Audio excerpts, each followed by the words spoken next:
Welcome to the deep dive. Today we're looking at a piece of writing that is, well, it's a philosophical grenade. That's a good way to put it. It's disguised as this simple dialogue.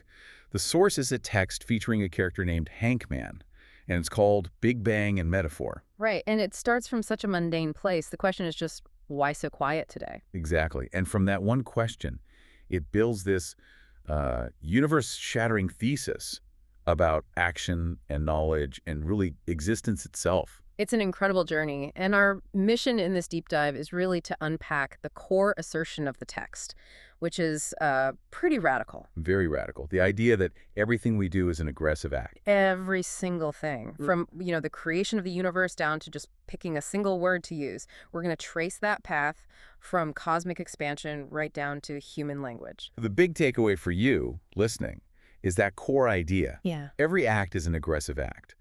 We really need to dig into how that applies not just to the obvious things like conflict or competition, but to the quiet, internal act of knowing something. Yeah. And even just using language. Yeah, this is designed to challenge how you see the world.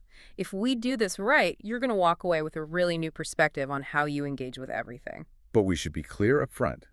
When the text says aggression, it's not talking about anger. No, not at all. It's not a moral judgment. It's structural. It's descriptive. That's a critical distinction. Okay, so let's get into it. The dialogue kicks off with Hankman just dropping this premise. Every act is an aggressive act. And his partner doesn't even argue. He just kind of shrugs and says, well, don't worry. You're in a long tradition of aggressive acts. So what is the text actually defining aggression as, if it's not violence? It's defined by intervention, by an assertion of interest. The source argues that any action, and you have to remember, almost everything is an action here, aims to improve the situation of the one acting. Or their community. Or their community of interest, right, now or in the future. It's fundamentally a move to shift things in your favor. The source uses this fantastic German term, eingreifen. Eingreifen. It means entering into a situation, intervening. That's what action is. Okay, so if I start a company, that's aggressive because I'm asserting my financial interests? Yeah. If I eat an apple, I'm asserting my biological need to improve my physical state? Yeah. That makes sense. Yeah. But where the logic gets really wild is when it talks about inaction. Ah, yes. That's the elegant trap in the whole thesis. It argues that even holding back, trying to be neutral, that's also aggressive. How? I mean, if I choose not to go for a promotion at work, how on earth is that aggressive? Because you're not eliminating the aggression, you're just delegating it. By not competing, you are actively facilitating the other aggressive action, your coworkers going for that job. So they immediately fill the gap. They immediately fill the gap. You didn't stop the assertion of will, you just made yourself the object of someone else's. The universe in this model just abhors a vacuum of assertion. I see. It's like trying to stand still in a river. You feel passive, but the water is acting on you. Exactly. The current is asserting its will. Okay, so that's the rule for human behavior. But now let's scale this up. Way up. This is where it gets fun.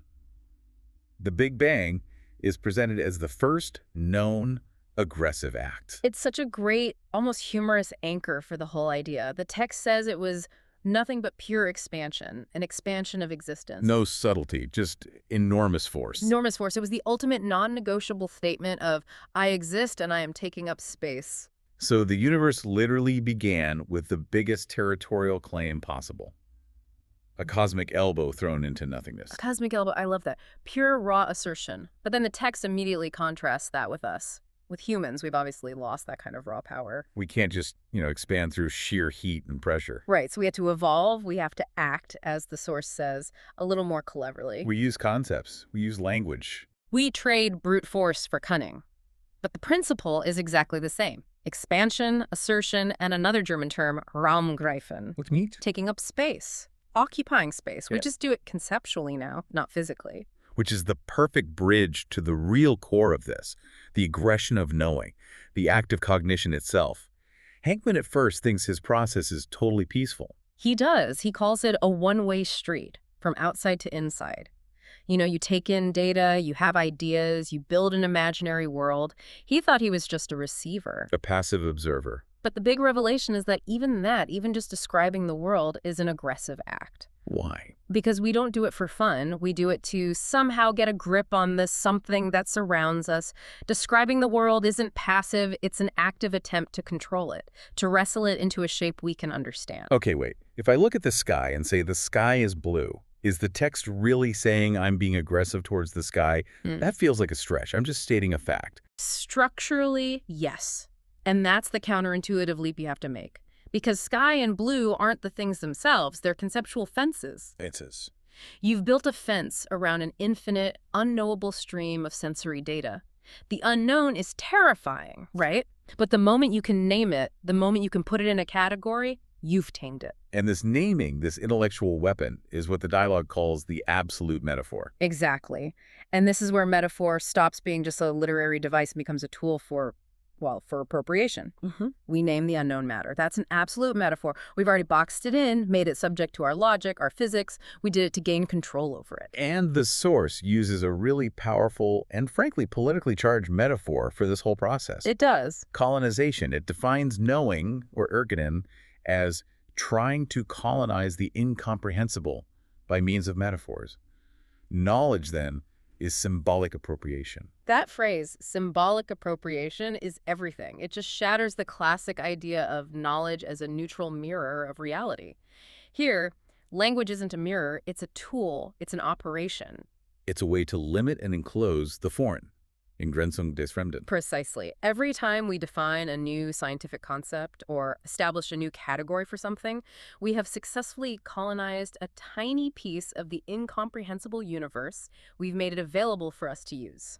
The upshot being that the very idea of neutral knowledge is a fiction. You can't separate knowing something from exerting influence over it. You can't. And that's why this is so powerful for you, the listener. Because Hankman's little observation isn't just a quirky idea. It's rooted in decades of serious philosophy. It's a synthesis of major critiques of power and reality. Let's spend some time there, because the dialogue links this idea to four major thinkers. Let's start with Foucault. How does his idea of power knowledge fit in here? Well, Foucault's whole project was to show that knowledge is never innocent. It's always an expression of power structures. Hankman just gives us the cognitive mechanism behind it. We don't learn something and then use it for power. The act of learning is the act of power. It's the first exertion of power. To know something is to subject the unruly and unknown to an order that serves human needs. We create categories not to be accurate, but to make the world usable. So Foucault gives us the social critique, and Hankman gives us the cognitive science behind it? That's a great way of looking at it. And if you shift from power to truth itself, you run right into Nietzsche. What is truth? A movable army of metaphors. A movable army. I mean, what a perfect image for this aggressive colonization, right? It really is. The dialogue basically says our reality is an assemblage of linguistic metaphors. It uses the word Hilfskonstruktionen, aid constructions. They're just tools we build to make the ungraspable graspable. Truth isn't discovered, it's built. We create reality through linguistic assertion. Okay, now, to bring this back to the physical world, the source connects this to Hannah Arendt's action theory. Yes, and this is what links it all together. Arendt argued that action always inserts something new into the world. It disrupts existing states of affairs. An act of naming is just as disruptive as an act of building something. Absolutely. When you introduce a new definition, you disrupt the prior state of not knowing, and you insert a new conceptual order. It's all intervention. And finally, to close the loop, it comes back to biology, to evolution. It links straight back to the Big Bang idea. The basic drive of existence is assertion. So the argument that action serves the actor's situation, that's pure evolutionary logic. It's Richard Dawkins and the selfish gene. Optimizing your own advantages? It's the deepest survival mechanism we have. The drive to know, to categorize, to control. It's just a very sophisticated version of the evolutionary need to survive and reproduce. It's a pretty devastatingly complete chain of logic. It goes from physics to evolution to philosophy, just to prove that naming a tree is an act of aggression. So the obvious question then is, should we stop? If knowing is colonization, should Hankman just stay quiet? No, and that's the crucial pivot in the whole dialogue. It's what keeps it from just being nihilistic. Hankman's response is simple. Not at all. It's just a broader perspective. So the point isn't to stop acting, which we've already established is impossible. Impossible. The point is to change your relationship with the act. The goal isn't versic refusal or giving up, but reflection. reflection. So knowing your tool is a weapon doesn't mean you drop it. It means you become more conscious of how you swing it. Exactly. And that awareness, that reflection, opens up new possibilities for action. We are, as the philosopher Bloomberg argued, reliant on metaphors to orient ourselves in the world. We can't escape it. So the goal isn't to get rid of action or language. It's to transform it from a blind, instinctual drive into a responsible construction of reality. That's the key. It moves us from being passive receivers of knowledge, which is a myth, A total to being conscious deployers of it. We have to act, we have to speak, we have to know. The freedom is in recognizing the nature of the tools we're using, and understanding the aggressive nature of it all actually expands our freedom. It makes action a conscious, critical engagement, not just a blind reaction. So what does this all mean for you, the listener, when you walk away from this? The sources give us 3 takeaways. First, action is intervention. It's unavoidable. Second, language is our primary tool for that intervention, for colonizing the unknown. And third, knowledge isn't a thing you have. It's the conscious deployment of that aggressive, boundary-setting tool. It's the difference between just swinging a hammer and being a master builder. The force is always there. The consciousness changes the outcome. We now know that reality is, at least in part, our own symbolic appropriation of the infinite. Which leaves us with a final thought for you to take with you.